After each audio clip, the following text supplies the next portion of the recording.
Welcome to another edition of the Hoop Scoop. I'm Jarret Johnson, and first off, I want to wish everyone out there a happy Easter. I hope everyone's having a really nice Easter weekend with their family. But I mean, there are some things to discuss.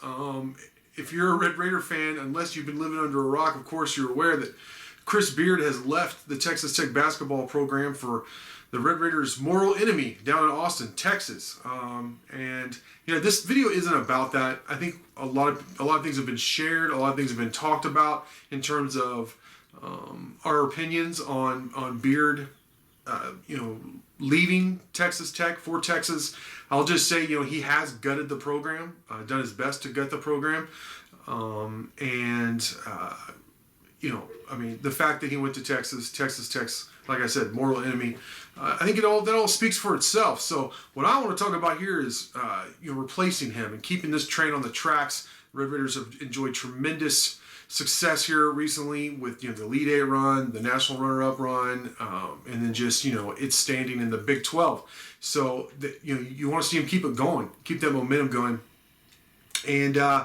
I'm excited about some of the candidates that are being talked about. I want to talk about who I like, who I wouldn't mind seeing hired, and then, of course, maybe who I believe, in my humble opinion, wouldn't be a good fit. So we have, of course, I think most of you watching this have probably seen our hot board, which we update. It's really like the hub of the coaching search for us. A lot of you have seen it because I think it has like over 80,000 views at the time that I'm recording this.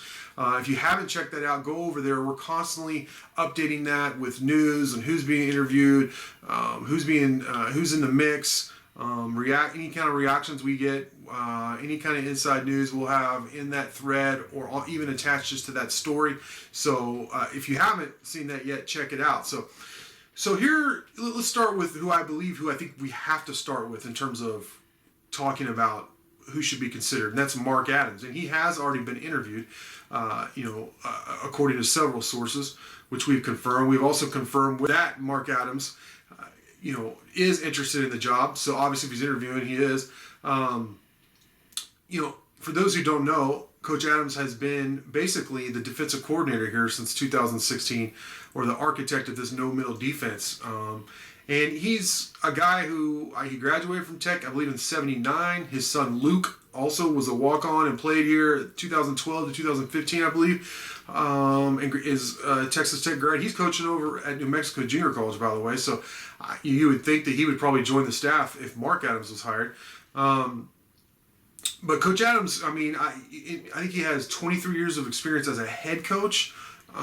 So it's not like he's just this guy who's been an assistant coach for a long time. He coached a lot of the time in the junior college ranks. He actually won a national championship with Howard College, I think in 2010.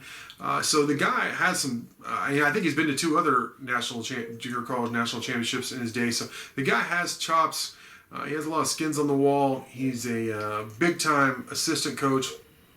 And I believe, I've been in his office, talked with him, interacted with him. I think the knocks on him that maybe he's not charismatic or personal, those are false narratives. It's different. There's more than one way to go about this. There's more than one way. You don't have to be this just gregarious guy, car salesman. You don't have to be the greatest car salesman in the world. You can be a little more genuine and a little more reserved as a head coach and still be a good recruiter and still win a lot of ball games.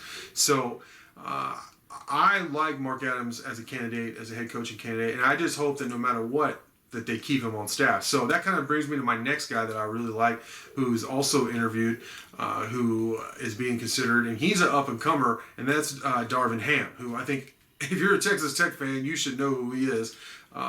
He's famous for breaking the backboard in the NCAA tournament against North Carolina.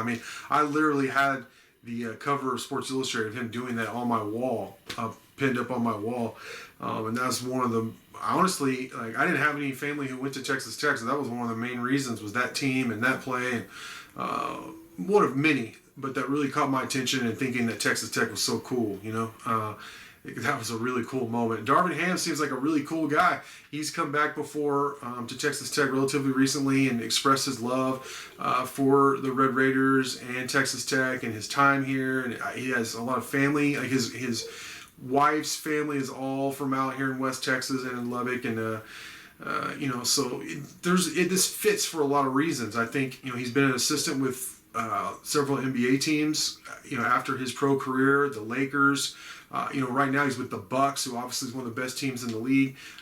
He's like the main assistant for Milwaukee, so he is on a short list for. Really, he should have already been hired as a head coach. So, I have nothing but good things to say about Darvin Ham and his prospects as a head coach. So I think, and this has been kind of the groundswell first for Mark Adams. Then you see a lot of guys that were on that '90s team that I mentioned that were teammates with Darvin Ham that would like to see Ham get the job. But I would really like to see them both be on staff. And I think the way you do that is Darvin Ham's the head coach. And then Adams remains like associate head coach, but you bump him up. I mean, if you double his salary, I think he makes $550,000. You pay Ham around the $4 million mark to be head coach. Then you bring in Mark Adams, maybe bring in Luke Adams too, and then like a Jason Sasser, who of course was on those teams I was talking about. One of the greatest players. I think Joe Yeager actually in his 40 for 40 or whatever. His salty 60s, what it was actually, had Sasser as the number one player in Red Raider history. So, which, I mean, you can make an argument for him or Culver. Sasser was amazing. We had Sasser on our radio show at least once or twice, I think for the Elite Eight run, in person there in Dallas, and got to talk with him some. And he's been a head coach, high school head coach at Red Oak, and he's done a tremendous job. I'm very impressed with Sasser. He's a guy when you're around him, you can't help but be impressed. I'm like, man, you can see why this guy's having success as a coach. So you bring him on as an assistant too, and I think he could help you in recruiting a lot. I mean, I think he could be a crack recruiter with his contacts, his personality, his standing in the state of Texas, for example, of what a great player he was and great guy he is. So I mean, I think you could have a really amazing staff under Darvin Ham, who I really like. I mean, if he brings some of those offensive principles from Milwaukee to Texas Tech, we'll see a way more wide open offense than what we've seen here recently, which I think would be extremely welcome for Texas Tech fans. So to me, if I had my pick, it would be Darvin Ham head coach, Mark Adams assistant. Like I said, maybe bring Sasser, and I don't know, maybe bring another. I don't know if maybe bring Luke Adams as like a director of player personnel, and bring in some other like big time recruiter or whatever. Somebody you like that Darvin Ham really likes as the other assistant. And I think, man, you get to going. Hit the ground running. First off, by trying to keep some of these guys on the team that are here. So those are the two that I really like. I also personally, people aren't necessarily as high on this guy as I am, but Grant Mccaslin out of North Texas, who by the time you watch this, he's probably already been interviewed by Texas Tech. If not, it's in the works as well. Mccaslin is the guy who led UNT to their first ever NCAA tournament win here. This tournament that's going on still right now, and he's I think back to back 21 seasons prior to this season, the shortened season. At UNT, he's recruited very well there at North Texas, and then I think he had a 21 season in his lone season at Arkansas State too. He graduated from Baylor. He's been an assistant coach at Baylor, but he also got his master's at Tech, and he's been on staff, I think director of player personnel and that kind of role way back, I think like 20 years ago. But my point is that he knows Texas Tech, he knows the Big 12, he knows how to recruit here in Texas. He knows how to win. He's a winner. So I would also, I don't know if he would or not, but I would hope that Adams is retained for his defensive prowess, but I have no idea if that would work or not. We would have to see, but I would not be disappointed if Mccaslin was hired either. So I really like him. I also like, just quickly, I like Kyle Keller over at Stephen F. Austin. I know they had some drama, some accounting or a clerical error with admin way back that's cost them, or he would be a much hotter name. I don't think there was necessarily anything dirty, certainly not by today's standards in the college basketball world. And he gave Texas Tech all they wanted in the 2018 NCAA tournament, the first round. Of course, they beat Duke 2 years ago at Cameron Indoor. I think they were number 1 at the time, and CNF also went up there and upset them in overtime. So, I mean, he's a good coach. He's been at Oklahoma State too, I believe. So I would love. I wouldn't have a problem with him either. I think he's a winner, and he would win at Texas Tech big time. The one guy who's been floating, I think he may have already been interviewed, that I'm like, I really hope Texas Tech stays away from, which this means he'll probably get hired, but is Joe Golding at Abilene Christian. It's nothing personal against him. And obviously, they just beat Texas, and he's done some really good things at Abilene Christian.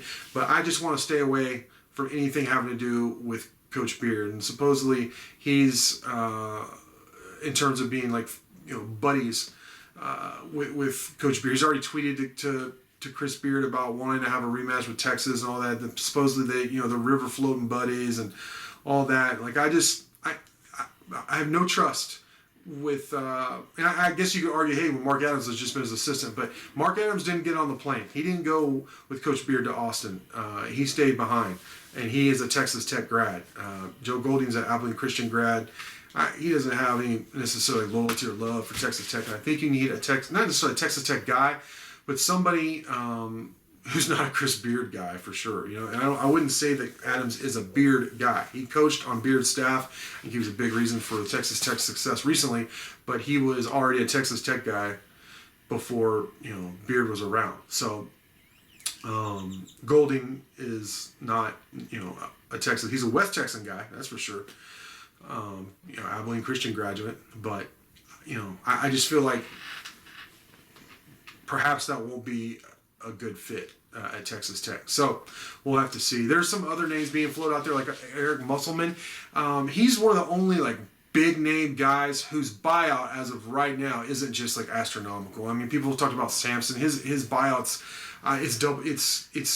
it's double figures. I mean, I don't remember exactly how much it is. He has a really weird buyout it's really high. Nate Oates is like $10 million or something like that. A lot of guys, their buyouts are just too high to really consider. It just doesn't make sense.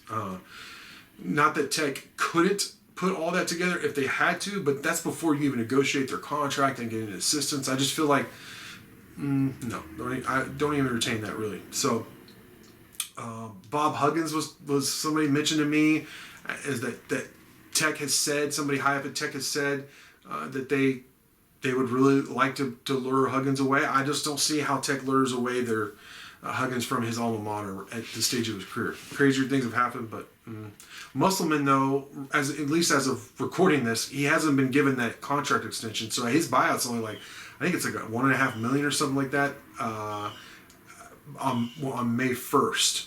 I think it's $4 million right now, but it drops to $1.5 million, which is that's a significant drop on May 1st. So if Arkansas doesn't lock him up, between now and then that's somebody to consider if they balk for whatever reason. Because Eric Musselman, obviously, Arkansas just beat Texas Tech. What he's done there has been great. I love what he did in Nevada.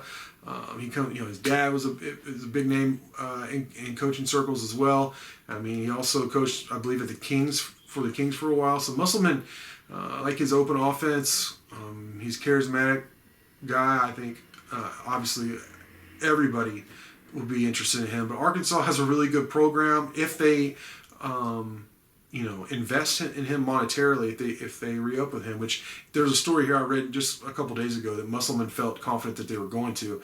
But if they do, then I think that's where he stays. He's in a great spot there. But if not, if there's opportunity, if they balk, then maybe he's somebody that Texas Tech can give serious consideration to, because he'd be a great addition. But right now I'm on the Darvin Ham Adams train, in terms of Ham being the main guy and Adams being his right-hand man and defensive coordinator. I hope he gets a huge raise out of it and all that, and could really have something there. I think that could be really dangerous in terms of both recruiting and X's and O's.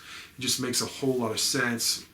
Two Texas Tech guys to the bone with a lot of skins on the wall. I'd be really excited by that hire. So stay tuned.